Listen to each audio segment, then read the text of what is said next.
if you have no North Star point, the rest of your week is going to feel like chaos.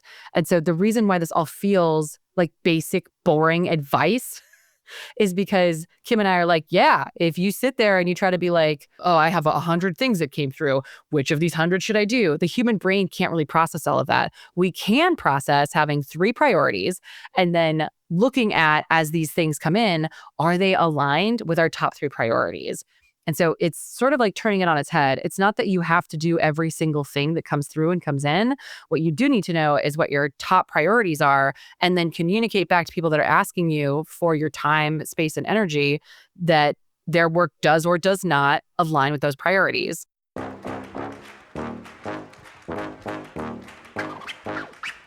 Welcome to the Project Management Happy Hour.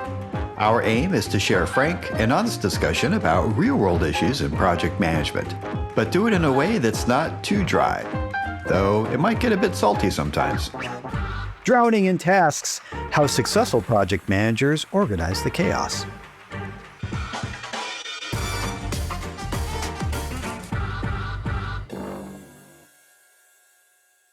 So Kim, you chatted with a project manager recently, and they were struggling with project management, but not in like the, Gantt chart, project status, RAID log way. They were struggling with like basic day-to-day organization. It wasn't about a specific tool. It was more about like the technique of how to think about how to manage your day as a project manager. Tell me more about that.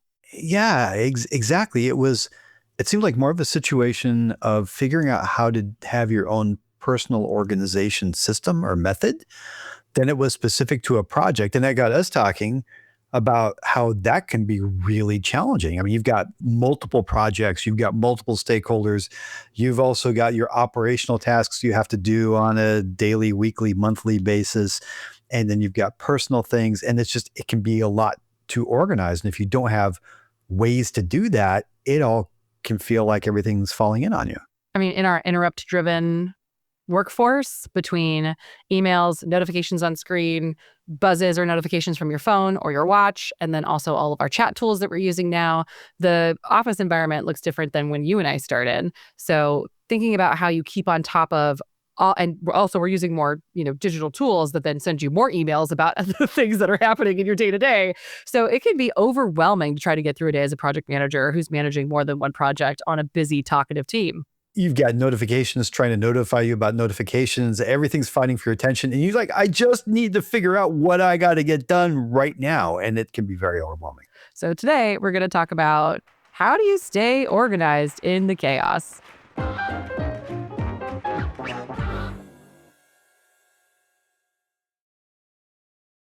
So Kim, what's been your biggest struggle with personal organization as a project manager?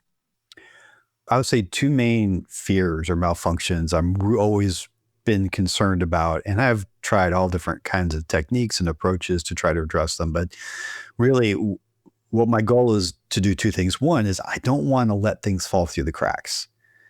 I'm always afraid if I don't record it, if I lose track of something I'm supposed to be doing, I'm not going to get it done. Or if I didn't capture it in a way that I can prioritize it right, I'm not going to do it when I should have it done. And I'm going to miss a deliverable, miss an expectation, cause problems, and that's on me. And so that's kind of a recurring problem. But I'd also say another important thing is, and I don't know how to describe this other than offloading stuff out of my RAM. So if I got to get something done and it's going to be floating around in my head because I keep thinking of it, I can't forget that.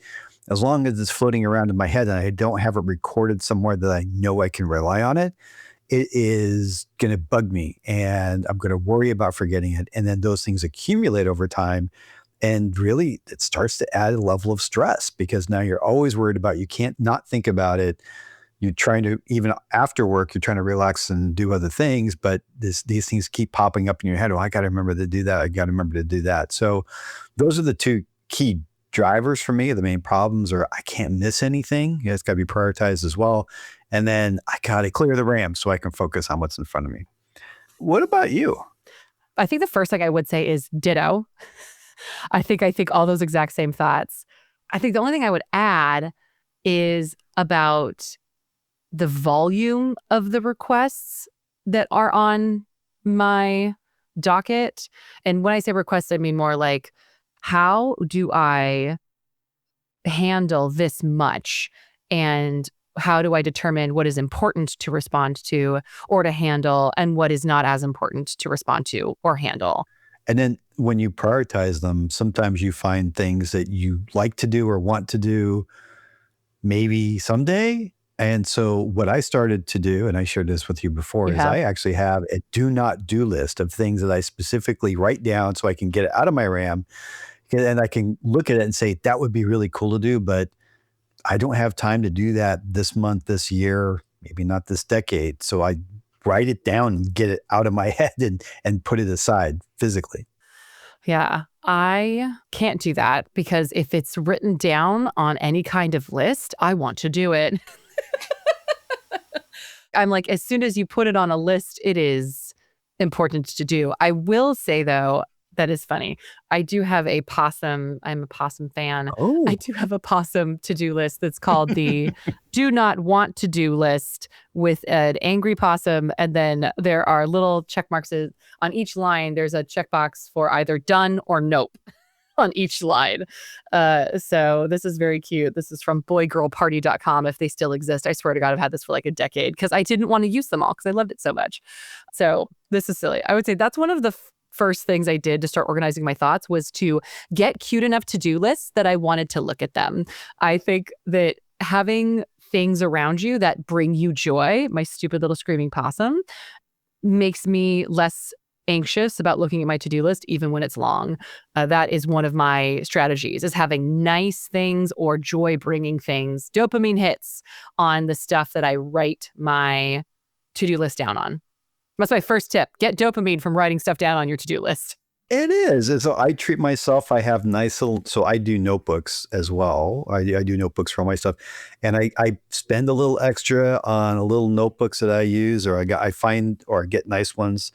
The last one was if you went to PMI Global this past year, they had these really nice notebooks. You loved these And I notebooks. went with a team of people. You Yeah, they all brought so got many bags home. and nobody took these. I said, I'm taking these. So I got a whole stack of these Sensei IQ PMI notebooks and I love them. I'm just tearing through them.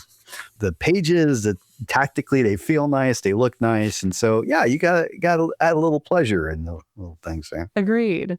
And you'll notice that both Kim and I are talking about physical, not on the computer to-do lists.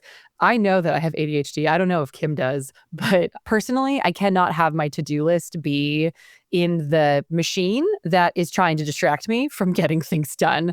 I love Notion. I use Notion constantly. And I have used other note-taking tools in the past. I've used Evernote. I have used OneNote. I have used Smartsheet. I'm positive I've used Jira at one point, even though I hate it, for like things that I need to do.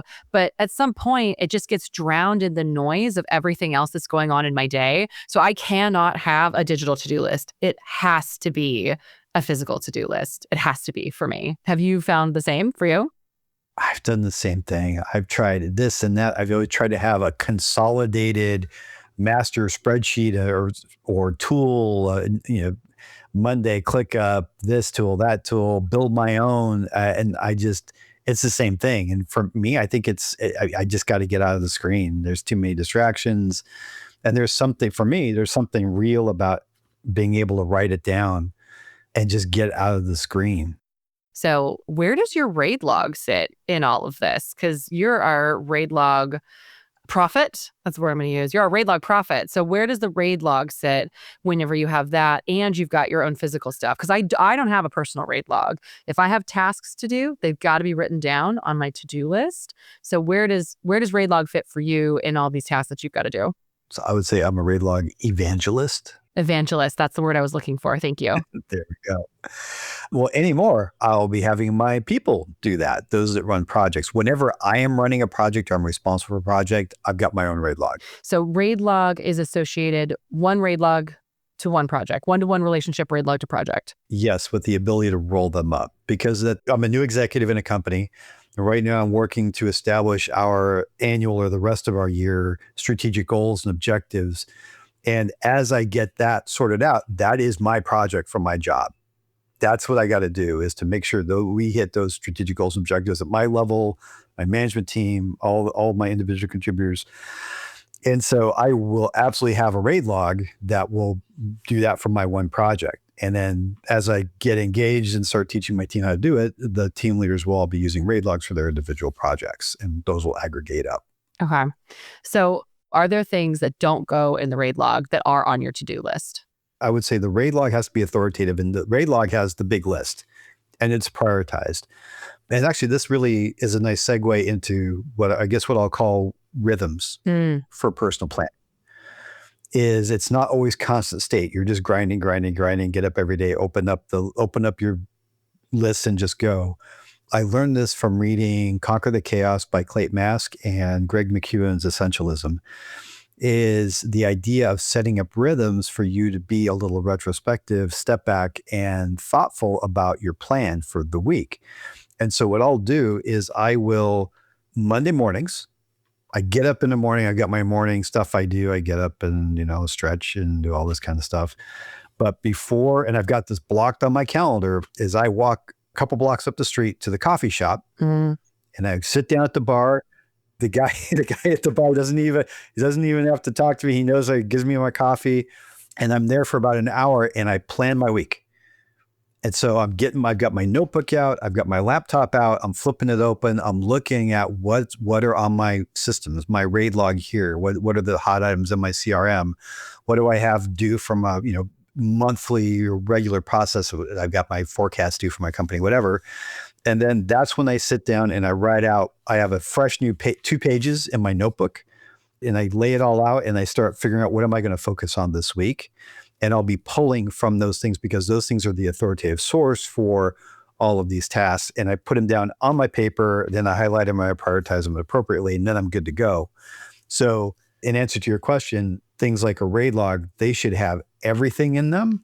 And then I prioritize those, and I decide what am I going to bring forward and say, okay, I'm going to get that done this week, or I have to get that done this week. Nice. And are you good enough at this rhythm to so this is every Monday you're at that coffee shop? So for a long time, I was doing them here at the high top in my kitchen, just because I was so busy that I could not escape my house between Sunday and Saturday. But now I'm back into a more reasonable rhythm. And so, this past Monday before, and the one before that, I was at the coffee shop doing it. I think for me, I have found I like and romanticize what you do, which is on Monday, I should think about all of it. But one of the things I have found that works better for me than Monday, like a good Monday can do that. But what I found for me in my rhythms, which is wild, and I'm going to sound crazy, I guess, is if I'm going to spend Monday thinking about what I want to do, I kind of spend all of Monday figuring out what I'm going to do. And right now, I'm sort of talking as a business owner, less than a project manager. But if I have a day to kind of think about what I should do, I really get into thinking about it. What is this project? And when I was managing multiple projects, it was what does this project need? What's really the priority? Who do I need to check in with to make sure that I'm on the right track? It's almost like a mini retrospective for myself. And on top of that, right, when I say I spend all Monday doing that, all of us are living in an interrupt-driven workplace. So it's not like I have a luxurious 8 hours of a Monday where nobody talks to me and I'm a creative genius in a beautiful tower in a room where there's art and scribbles everywhere and Gantt charts. Really what's happening is that I'm doing my day-to-day and I'm how do I really want to prioritize? But usually if I have that much time, I like a pretty open Monday, I end up thinking that plan could take me through the next 2 weeks to a month, depending on the amount of work I've thought through.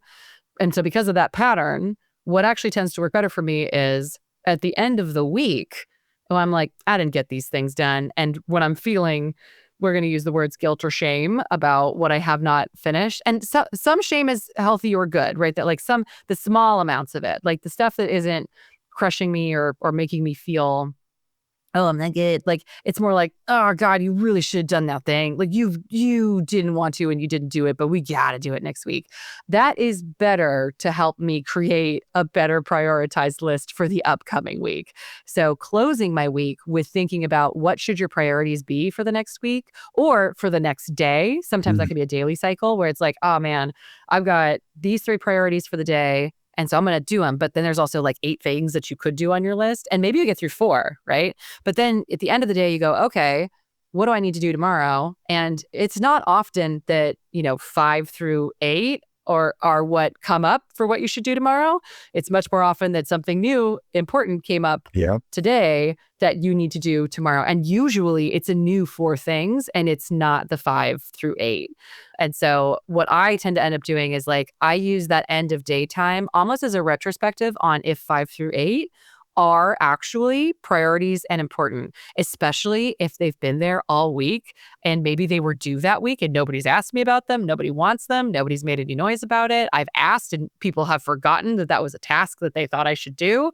It's like maybe 5 through 8 don't even need to be on the list anymore. So I do not do them. I just am like, they get, they call it backlog grooming, right? They just get removed. So for me, I find that the end of day, what do I feel like, oh God, about is really helpful for helping me prioritize for my upcoming day. I don't in retrospect. I feel like I could probably do better than that. But for me, my problem is that it's a constant practice for me. Is that when I sit down in the morning, it's really easy for me to. I've got my list on the side here. If I sit down and I just dive in, I start opening up emails. The next thing I know, it's 6:30 at night. Yes. And it's done and I have looked over and I have literally not even looked at my list of priority things I need to get done. So a discipline I'm always working on myself on is make sure I stay focused on my priorities that I've set and start the day with that. Cause I know me, I'll be sucked in and that'll be it. Totally same. So easy to just get sucked into the interrupt driven workplace. You open your email and here's the thing too, right? Is like there are, I hate it when I get an email asking me to do something that is a high priority thing that I should do, but I already decided what I want to do that day. That is my biggest pet peeve in the interrupt driven place where you're like, oh, I should do that because it's like important. It's like I actually planned my day and I didn't plan to do that. So I don't want to do that today. Like, is that because that's real? Something comes back, it's going to be, and they're like, hey, this is due by the end of the day. But I guess that might bring me to like another question, which is when we are dealing with this interrupt driven workplace, like we started running some ads. I bet some of you listening have seen these ads, seen some ads on the internet, and we have new ad creative to look at. And when that request came in, I was like, I don't wanna. And I'm still sitting here. It's a high priority task. I should be looking at it. And I don't wanna look at it because I know that it is going to create more work for me. And so I am resisting doing tasks. I resist doing tasks that are going to create more work for me. And I don't know if Brene Brown coined this term, but there's a term called a boomerang task. And it might have been in somebody's, a book I read talked about boomerang tasks, which is like, there are some tasks now, like if I wanted to bake you a loaf of bread, right? I'd be like, I'm gonna make Kim some bread. I would get flour, water, and yeast. I support that. Make me some Okay, bread. fantastic. We'll do. And adding that to my to-do list, make Kim bread, right? But if I went to the store, it's like, but here, actually, we could show how this could both be ready or a boomerang task. So I'm like, if I could go down to my kitchen right now and there was bread and water, salt and yeast available, I could just make you bread for the next couple of hours. However, if I was like, I'm making bread, I go downstairs and there's no flour or there's no yeast, or there's no salt, but we probably have salt. And I have water because I live in a first world country where I have the privilege of drinkable, usable water that comes out of my tap. So I will have water, but I might be missing these other 3 ingredients. So then I got to go to the store, which is another task. And so now the timeline, as we all know, as project manager's gotten longer. So I got to go to the store, get that. But while I'm at the store, maybe I should also be getting these other things in my life that I need to go to the store for because we're out of milk, or it's close to grocery day, a prescription needs to be picked up, right? Those are all things I have in the grocery store. Then you come back, but also you get in the car. This is the life of somebody with ADHD. Get in the car and you're low on gas. Now we got to the gas station, right? So it's like, if I first just wanted to make you bread, if I could just go do the bread making task, the task is not daunting. But if the task has anything else you're going to need to do with it, like follow up, depend on other people, need to use a tool or a process that requires some other pieces to be completed, then it's hard to sit down and have time for that. So I know, to go to my ad creative, that like, I'm going to see this. It is hard to be a person who doesn't have time to do everything they want to do. And so I'm like, I'm going to be like, I have so much feedback. I'm going to need to give them feedback. And then we're going to need to agree on timelines. And that's not a fun task to complete. And I'm going to be like, I don't like this, make me new ones. And then that I'm going to have to review them again in the future. And I can like present tasks that come back around like that. And to, keep this metaphor with, I had to go to the store and get gas and pick up a prescription and come back with whatever ingredient I was missing for bread, right? By the time I get home, maybe I lost the energy to make bread with, and maybe I ran out of time, right? Like, so I think that could be like a normal project manager's day. Is like, that's really what it feels like. You were going to go and, work with somebody on making a schedule, but then your boss hopped in and said they needed to know all the resources on your project for the next quarter. And that's due by the end of the day today. So you got to fill that out. And then as you're talking to those teams, they say, yeah, and they're giving you an update. They say, and also this other project I'm working on is going to be late. And you're like, what do you mean it's going to be late? It's like, well, this person's quitting, so we won't have a resource for that. And then like, well, now I have to go write a status report, talk to this new, like the same thing happens in our interrupt-driven workforce. So yeah, it is hard, really hard to keep track of everything that you have to do during a day when your day feels like that. And as you say, if you know you're going to dread a task for what it can mean, it's kind of hard to get yourself to start some of those tasks sometimes. Yeah. And so one of my favorite things to say to people who feel like they're stuck in this cycle and they can't get out of this cycle is to talk about this allegory that I've heard that I repeat constantly now, which is about two lumberjacks cutting down trees in the woods. And lumberjack number one spends all day from 9 a.m. to 5 p.m., all those hours chopping wood. Lumberjack number two comes in at 9, leaves at noon for 1 hour, returns at 1, and then chops wood until 5 p.m. So he spends, second lumberjack, we're going to make her she spends 1 less hour per day chopping wood than the first lumberjack. But at the end of the day, lumberjack 2, she has more wood chopped than the first lumberjack. And one day, lumberjack number 1 looks at lumberjack number 2, and he says to her, how do you do this? What are you doing while you're gone? How could you possibly get more work done than me? And she says, oh, at lunch, I sharpened my saw. I sharpened my blade. If you don't set aside the time to give yourself a breather, none of the systems that we talk about will work. None of them. The most important part of being able to stay focused is being able to step back and take a breath. As counterintuitive as that sounds, if you can't give yourself the mental air gap, you will be living in the chaos of just stumbling forward through whatever is in front of you for forever. The single most important thing, I think, for me, in terms of organizing work, is taking dedicated time to decide what I am going to work on and what the priorities are. Yeah. And it's also whatever your processes are, they're still in motion. They're always changing, and being honest and saying, is what I'm doing working, or is my online all-in-one task manager really just creating a distraction for me? And really being honest with yourself and trying different things. I need to find this research, but they were like, the best task tracking tool is Notepad, because what happens, like I've mentioned really enjoying Notion, and I at this point could not live without my Notion. Like I make Notion work as much as it needs to, and I don't keep tuning it, or I tune it whenever there's like a process change and the tool needs to match the process. But I don't sit here like, I need to make the prettiest, like my Notion does not have pretty dashboards. My Notion isn't very gorgeous, but I do have a database of tasks that need to be done and a clear workflow that takes us exactly through our production process. And we can always go there as a source of truth on where things are. But that's it. It is nothing fancier than that. And you could build the same thing in any project management tool. You could do this in Jira. You could do this in Monday. You could do this in Project or Planner, whatever Microsoft tool we're using right now. It doesn't matter. But that people get into these like fancy tools and then they spend all their time making them pretty. Kim and I are not pretty makers when it comes to our task tracking. The dopamine we get from writing things down nice is the extent of it. So Kate, I hope you don't mind my asking, but you've shared with our listeners on occasion that you have ADHD. And I'm kind of curious, what are your thoughts about how that has affected your approach towards personal organization? Or do you feel like it has? There's a part of me, I will not, but there's a part of me that wants to just like take this camera and like scan my whole desk. I have an L-shaped desk and be like, what do you mean personal organization? Do you mean my piles?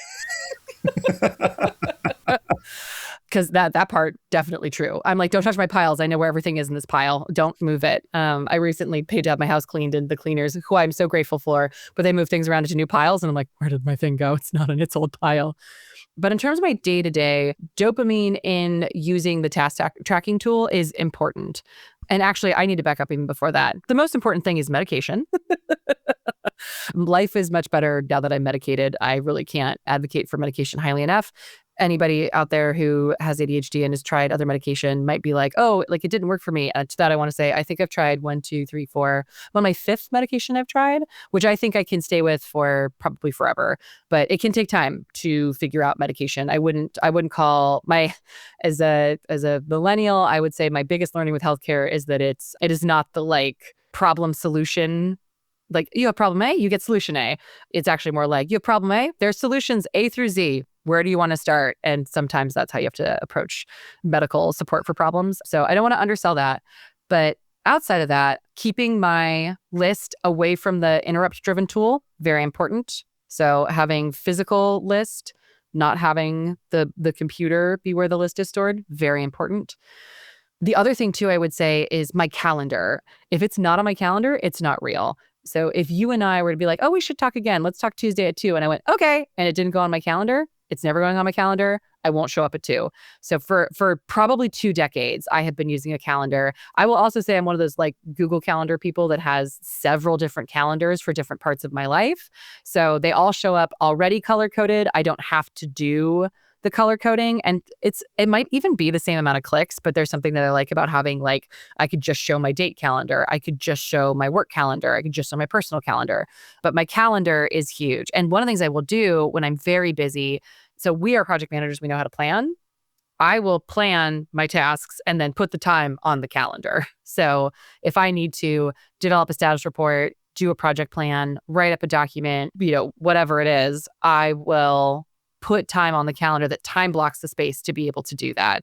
And that was huge for me whenever I was working. And a lesson I learned from you, Kim, you told me from one of the books you've read, if you don't own your calendar, you don't own your life. So I treated those times as with the same respect as other meetings with people where they can't be moved. It's like, oh, I'm actually busy during that time. Like, sorry, I've got a meeting during that time, is what I would say, even if the meeting is me working on that work. If it is not planned, truly planned, like on the calendar, space associated with it, we know what the goal is, we know why we're doing it. If I don't have a little mini project for everything I do, it's not getting done. It's almost like I've had ADHD my whole life, but then I fell into project management, which gave me this like skill to be able to make sure that I know how to get the work done. And then I use that even for just tasks. And then that helps me get my day-to-day done. You must have systems to work through that or turn it into a superpower, because you're always on top of everything. You seem incredibly focused when I work with you. So I've always been curious, like, how do you manage that? Because it's like a crazy person. I say that positively. Some people would be upset with that, but like, that's how I feel about it, where I'm like, yeah, like I really have to stick to the systems that work for me. The calendar is one of them. The calendar system, like making sure that everything that I need to do is on my calendar for like, and all my personal life stuff is on my calendar for the most part. Like I have a standing date on my calendar with my wife. It has to be on the calendar or it's not real, is a big thing. It's funny too, because like, I remember when we were talking about making this episode, there was some dude who had worked at Google and was now selling his like world famous task management thing. And I don't remember its acronym. I watched the video about it. And one of the things that he said is he talks about like finding the task and like who's got to do what. And then he gets to like record it or something like that, like put it down. And I was like, buddy, I don't think this is very revolutionary, because it's just task tracking. like the part where people stumble is actually turning it into a task that you can remember and a system that you can follow. And that's the most important thing to be able to do. So for me, writing it down on my whiteboard is what works for me right now. And if I need more time for it, looking at my whiteboard and then setting and like doing my retrospective at the end of the day, and then looking at my calendar and setting that time up. And I will say the thing that I fail the most at is my end of day retrospective. But when I do my end of day retrospective, which I have been very bad about lately, I am very focused for the week. So I don't know. How do you think about it? Like, you have just as many things going on, just as many interrupts happening. I think it's the same thing. Is I've got to have my notebook, which is my interrupt free, which is what I think I've gravitated towards it. And as part of that, one of the things that I found to be important, and I picked this up again from those books I mentioned earlier with Clayton Mask and Greg McEwen, is to really ask yourself at the beginning of the week, and I do this in the coffee shop, what are the 2 or 3 things that if I got done this week, I would feel like, yeah, good week, got my stuff done. Because, if you don't, and I was like this for a long time, is you work your butt off. You're working 50 hours, 60 hours, whatever, many hours during the week, and you're sacrificing the evenings and all this.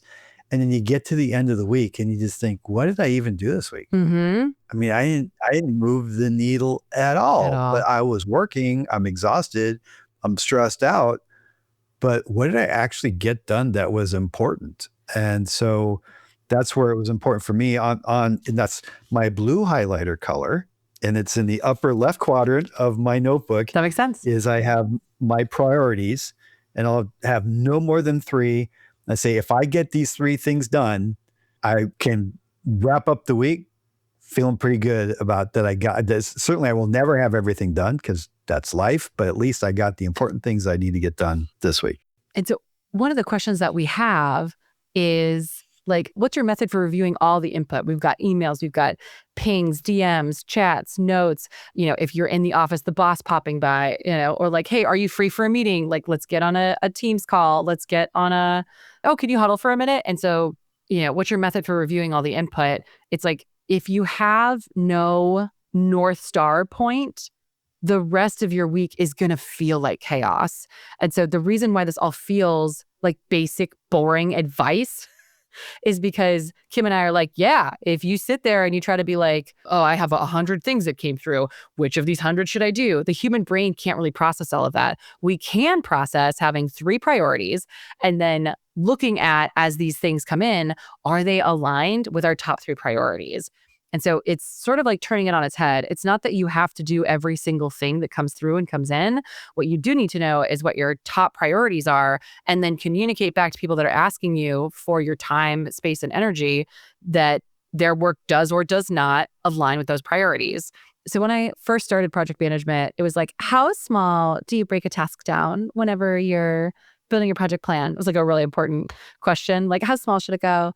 And it was like, if the work is big enough, a task shouldn't be any smaller than 8 hours and no larger than 80 hours. So like 1 day to 2 weeks. Okay. And then some people say 440. Don't break a task down any smaller than 4 hours, and don't make it any bigger than 1 week.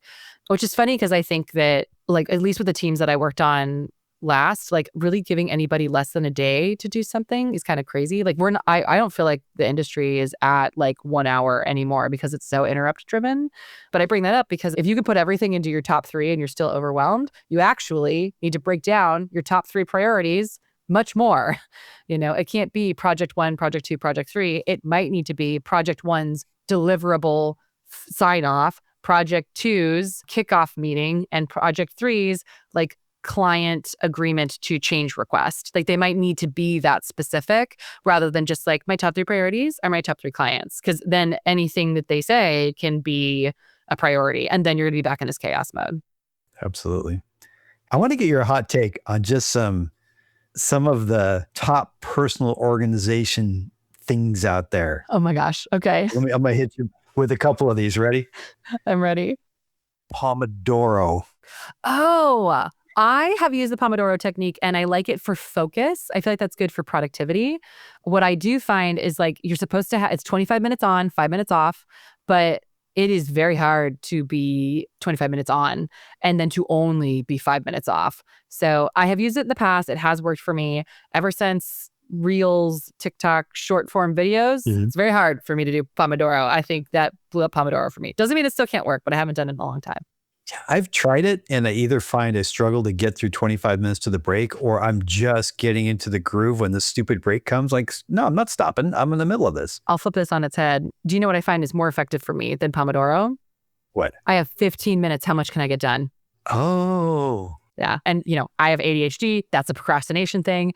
But so just want to own that. But, I got 15 minutes. How much of this stupid document can I finish? And some form of productivity, spiteful Fey being arises from inside of me and is like, you can type with the speed of a god and you can, in fact, finish this document. And often, if I've overestimated how long I thought a task would take, it removes the stress. I don't have to work for 25 minutes on something. I can instead be like, I have 15 minutes. And if I move this forward 15 minutes, good enough for me. Good. All right. Next one. I don't know if you're familiar with this one. It's kind of old school. Getting Things Done, GTD by David Allen. I don't know if I read that book. There are people who love it. I don't know if I've read that book. I think he's like one of the OGs of personal organization. And there's totally a chance that I read it, I forgot it, and like you might be like, "Okay, everything you said today is what he said." I'm like, "Sure." That means I just internalized it, and it like wasn't revolutionary for me.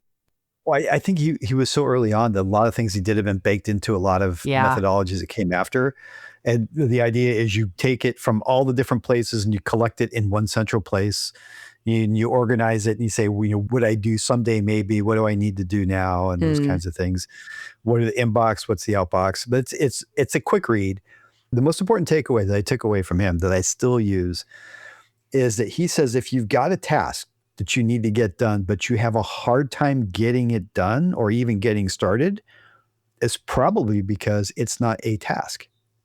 It's probably multiple tasks written up into a project. So he says, if you have a hard time getting into that and getting started, just write down the first smallest piece of that you need to get done. And I find sometimes I get these tasks, like you're talking about the boomerang task, they're like, gosh, I don't really want to open it up. I don't want to start looking at that thing because 12 more things are coming. I say, well, I'll just do the first thing. Mm-hmm. For me personally, it helps me move ahead. Yeah, same. In my opinion, project managing your task, right? You have a 440, 880, right? You made it too big. And now you've got to be like, okay, well, if we were going to make bread, what's the first thing we need? We need flour. Do we have flour? We can just check and see if we have flour. That's all we have to do today, you know? And then that can kind of like snowball you into having enough energy to get it done. But it can also help you really figure out how much work it's going to take to get a task done. All right. Let me hit you with one more here. What about putting everything in a giant Kanban board, whether it's online or giant Post-its on a whiteboard? What about the whole Kanban board thing? So one of the things that I don't like about a board and a backlog is how big the backlog gets. Like Kim, you're talking about a do not do list. Like look at anybody's Kanban backlog. Like you know what I mean? Like that's the do not do list is all the stuff you haven't done that's been there for a while. And I know for me, if I write something down, I want to do it. And then I will make myself feel bad if I never do it, if it never happens. Like I have a hard time axing my backlog. I don't have a hard time looking at a piece of paper with 8 things on it and then seeing like, I had these 8 things for all week and they weren't important. So I guess they're not important. And then like not including them on future task lists. But when you put them in a digital tool, I get like anxiety about deleting the backlog, which is so stupid, but it happens for me because I'm like, but what if I do want to do this one day? Fun fact, what I logically know, you could just add it to the task log again in the future. But instead, what I see happening personally for me is that you just end up with a gigantic backlog that then does the same problem of overwhelming you and how much stuff you have to do. And then it doesn't help you succeed. You can always turn a fresh page in your notebook. I can always wipe off my whiteboard and have a clean slate. But doing that in a digital tool is actually much more difficult to do because they'll archive it and then you'll search it and it'll come up again and remind you that you haven't done it yet. Like there are genuinely problems with, for me personally, tracking my tasks in a digital tool where it's really actually truly not important to have tracked that to do. It's a little soul crushing when you do that thing get long. Yeah. Like there is not enough time in life to do everything you absolutely want to do. So like don't constantly remind yourself of what you're missing out on might be my short answer to the Kanban board question. It's true. So I have a huge whiteboard next to my desk. And for a while, I tried to do the physical Kanban board with Post-it notes. But like you said, the to-do list, the Post-its went all the way down to the bottom of the board and then on the cabinet that the board is on. Yeah. And then sometimes the old ones, they would start to peel and fall off the board and I'm finding them on the floor and I pick them up. I'm like, oh, do I want to put this on the board? Maybe I'll pretend I didn't see it, throw it in the garbage. It's just, right. Yeah. Exactly. Right. I mean, and like if you're living through adhesive dyeing on a Post-it note, then it's dead. You don't need to do that task. But when you give yourself room to make them be so long, you're never gonna get done. So I really think that is the magic of something like a whiteboard. And like, your notebook, it's not even paper size. It's like a moleskin size. Yeah, there's only so much you can fit to do on those pages. And most of us aren't going to be crazy and try to get a Kanban board worth of things, but that's the lesson. Like, we can't have that many things to do. So I'm not for Kanban board. I am for sticky notes for tracking what you want to do, so long as they make you happy. Yes. But at times, whenever I end up with sticky pile backlog, I'm like, it's time to change systems for a bit. I just got to do that. You're waiting through Post-it notes as you come in. I guess a question I'd ask you is, so how long have you been doing this notebook, like blue box, top left corner? Like, what's been the longevity of that method for you? I probably started doing it's always an evolution, right? It's always it's always the thing that's growing and changing and tweaking. I would say I found this system to be working really well for me for at least the last year and a half, maybe 2 years. Do you remember like the best system you had before that? What you were doing before that? I had a different structure. I was using notebooks too. I think I've been using notebooks for a number of years. But one of the things I do is I limit myself to when I open up the notebook, it's only the 2 pages facing each other. Yeah. That's the week. Nothing. Like if I can't fit it on there for the week, then I can't even get 2 pages worth done. But what I found was I would have pages and pages and pages, and I would be flipping through, like, where was that thing I wrote down from that phone? I had a scribble from a phone call I had. And then this is also the evolution of having my different systems for sales calls. And I would, there was something somewhere here. And then I realized, I just need to use this as what I'm doing this week. And that was about a year and a half, 2 years ago. That was a revolution for me personally. Yeah, that's amazing. I think one of the points I'm trying to make is that these systems evolve with you, and it's totally okay to try something. And sometimes just trying a new thing can just help you have the novelty of the new thing to help you do the new thing, rather than needing to, like, I don't think there's like one way to rule them all. At some point in a couple of months, I'm gonna be like, I'm an idiot for ever using a whiteboard. But right now it's working very well for me, but I'm sure in a year I'll be like, ew, whiteboard's disgusting. Now I use whatever. Systems and tools can change. I will say that one thing I have done in the past when note taking, if you're a handwritten note taker or even a digital note taker, I do have a visual cue, and this might go away in the age of AI, but I still take my own notes. But I have a visual cue for myself whenever I determine that I need to take a note. So if I'm scribbling my notes out and then it's like, oh, that's an action item for me. When I write something, I put an asterisk, a big asterisk next to it. And if I'm typing, I say Kate action item in bold, so that if I were to skim my messy notes, I would see the action items for me and they pop right back out at me. And that's for like things where I'm not like running my meeting out of a RAID log, essentially, right? It's like, oh, I'm having an intro call, I'm trying to figure something out. Like I have a consistent way I can pick out when there's an action item for me. In my systems, I've got places where I take meeting notes, and I am almost, I won't say I'm not transcribing, but just about. I'm writing my notes because for me, it helps me stay in the game because I get distracted. If I've got a meeting, especially if it's not super interesting, it's so dangerous for me to just start clicking over somewhere else and somebody asks me a question, I'm like, what? And I missed the meeting. So I have this and I'm typing as I go. And like you, I have a special way if there's an action item or a follow-up. What I do is I have a section header at the bottom and I jump down to the bottom and I just add them all right there and then I jump back up to where it was. So smart. Look at you, little Mr. Technology. Section header. Brilliant.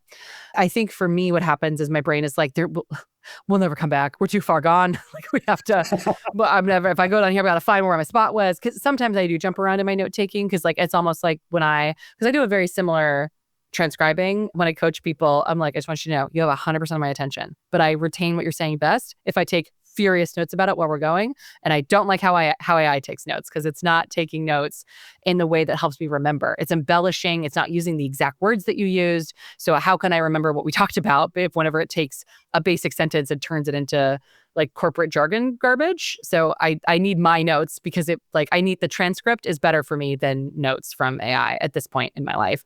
Because if you're trying to jog your memory, I need to be reminded of exactly what you said. So, but since I jump around when I'm taking my notes, I'm like, I couldn't do that. Yeah, I mentioned getting things done earlier. And there was another technique that he talked about in that book that I've actually found for me to be incredibly dangerous. Mm, And it is the 2-minute rule. what's that? And the idea sounds good. And I'm sure for a lot of people, most people, maybe it works great. But the idea is that if you have a task and it takes less than 2 minutes to do, don't bother writing it on your list. Oh, this man does not have ADHD. How does he keep it in his brain? I know this must be the pre-digital age rule because that's how my email black hole happens. If I go and I look at Oh my yeah. email and I start going down, I'm like, okay, well, it'll take me, I don't know, 2 minutes to write a reply or 2 minutes to get this info and respond. And then those 2 minutes have now become 10 hours.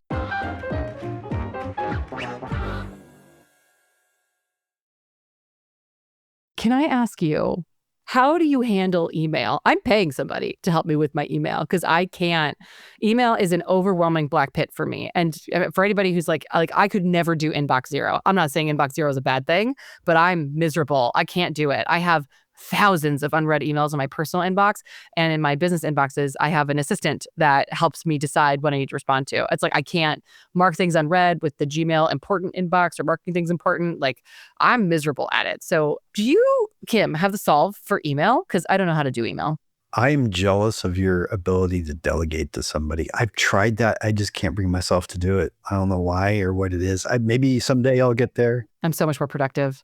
When I worked for a company and it wasn't my own company and I was a regular employee, I did put filters on my email. If you are working in a task tracking tool, you might get an update every time somebody, like you're a Jira, you're an Asana, and they're like, oh, here's the thing. Like, I don't do that. I set aside time to look at those things. I do not look at every single notification from a tool. I cannot do that. I'll never get anything done. My day will be miserable. So set filters on your email for tool things and then put time on your calendar to look at said tool, because the context switching in between that, this is called task batching. The context switching is too hard. So it's like you can switch back and forth within multiple projects within the same tool because you're kind of in like going back and forth mode, but it is very hard to be working on a presentation that's due later in the week and then do answer like one Asana notification email about a different project and then go back to working on your presentation and then go back to like, oh, another Asana notification email. Like, I'll go check this person. Like that's not ideal. So filter out tool notifications would be one of the huge things I'd recommend you do today. Like filter it out and set aside time block it and check all those at that time. Notifications are a cancer. And I say this lovingly because my former job, which, I just left, but for years and years, I was helping implement project management tools for enterprises. And one of my last customers was, I want notifications for this and for this and for this. And they had this whole list of things they wanted notifications for. I said, you don't want that because it's a waste of people's time. And any smart information worker is just going to get sick of it. Yep. And they're going to just create an inbox rule for that. And they're not going to see it anyway.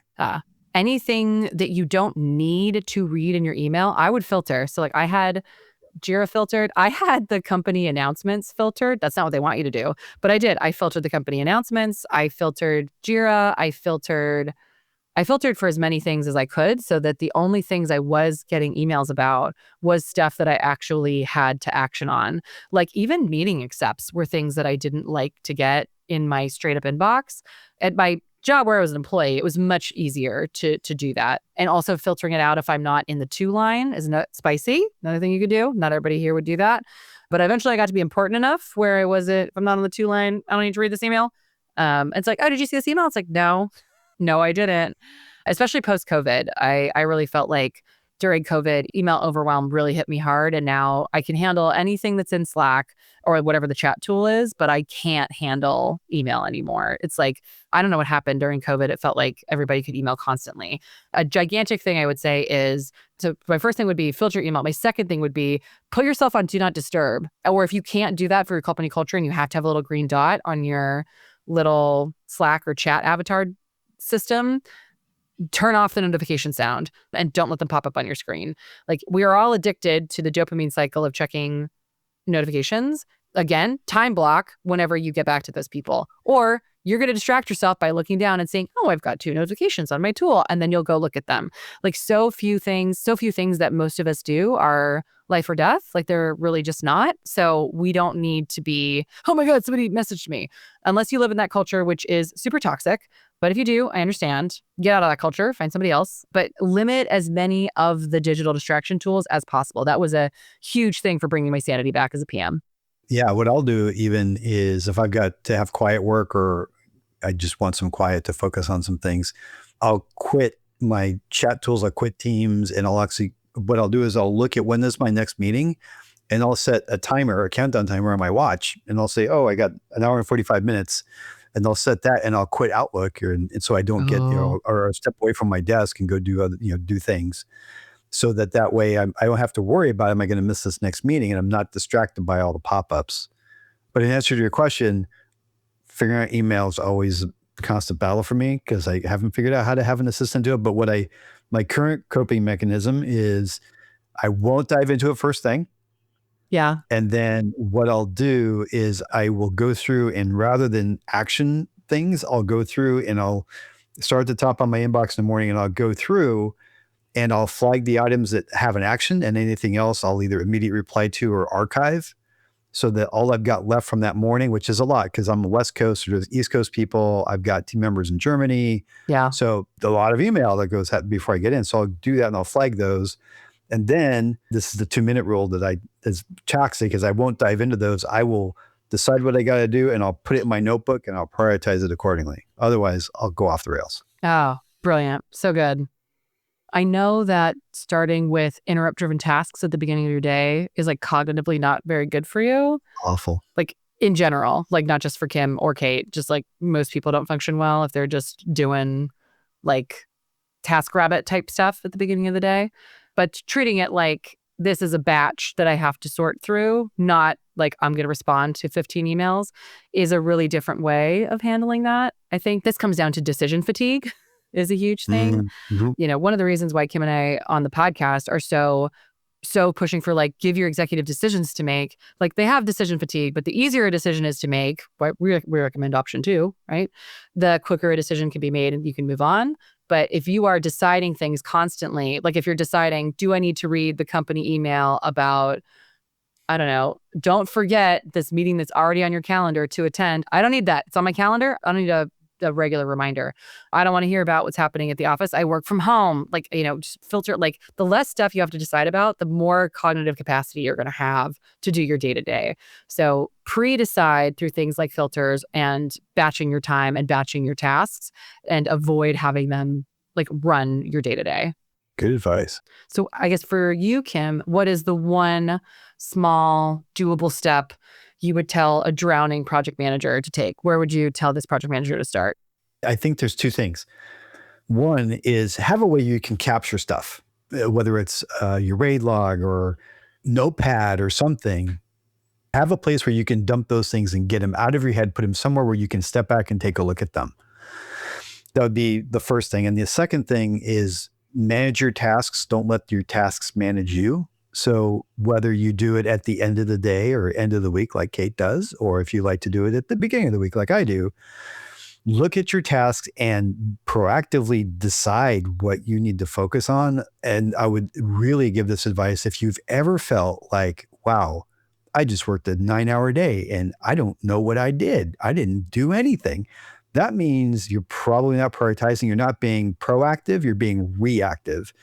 And for me, the way you flip the script and be more proactive is prioritize what you've got to do, and you've got to let other things go. There's only so many things that you can do. What about you, Kate? I would challenge this tired project manager who wants better personal organization. I would say, I challenge you to pick a type of task and not do it for a week. Ooh. And it could be as specific as, I'm going to put a filter on Jira notifications and I'm not going to respond every time they come through. But I'm like, pick one, pick something that you are not going to do. Because I agree. I think that they should also start with like retrospective time. I think that's huge. But I basically echoing the manage your tasks and let them manage you. There's got to be stuff that you don't need to do. There just has to be. There has to be things that you don't need to do, right? It could be somebody else's job to do them. But there's got to be things you can stop doing. I know that feels insane, but there has to be things you can stop doing. And you don't have to always answer now. email is not instant message. It's not a chat conversation. It's not. It's asynchronous communication. So you can let it sit there while you focus and think about what you need to focus on instead of having to always be Johnny on the spot or Jane on the spot. I mean, even chat is not on demand. Yeah. Some people think that it is, but it's not. And I say that as a millennial. Like I said, somebody who grew up with chat, you're totally capable of not responding to messages for 15 or 30 minutes. I know that we have listeners who are like, it's nice to be you. And I'm really sorry that you're in an environment where you have to do that. But what's challenging is the job that you're hired to do is to make sure, like PMI is changing their definition of project success finally, right? And a successful project is not one where you answered every single ping that you got. A successful project is something that was worth the effort and investment that they put into it and for what they got out of it. So what you need to make sure you're doing is getting things out of the project work that you're supposed to. You might be stuck with toxic managers and other like stupid things, I'll caveat that. But like what they're going to evaluate you on at the end of the day is whether or not your project came out like in a way that they felt good about. And so it's usually not that you answered every single message. It's usually that you delivered on the outcomes that they wanted. So give yourself that solace, be like, I'm delivering on outcomes, and then block the Jira notification email address. Well said. Well, Kate, I sure feel a whole lot more organized now. How about you? Yes, I do. Yes. Affirmative. Affirmative. And I hope you, our listener community, also feel much more organized now. If you'd like more tips on how to be organized or do the project managing things, come and check us out at pmhappyhour.com. Please let us send you emails. We want to send you more things. But also do subscribe. If you want to get the things that Kim and I say and the words we use in meetings, go to pmhappyhour.com/scripts, where we will infrequently send you things about what's going on for us. The most recent thing I talked about in our newsletter is about not being a tire light and having your executives take you seriously when you're raising risks. Cheers, Kate. Cheers, Kim. And that's our show. Thanks for listening. If you liked our show, please leave a review and a comment on iTunes or wherever you get our podcast. Your review really does mean a lot. And if you want to check out our membership site and all of our cool content there, you can check that out at pmhappyhour.com/membership.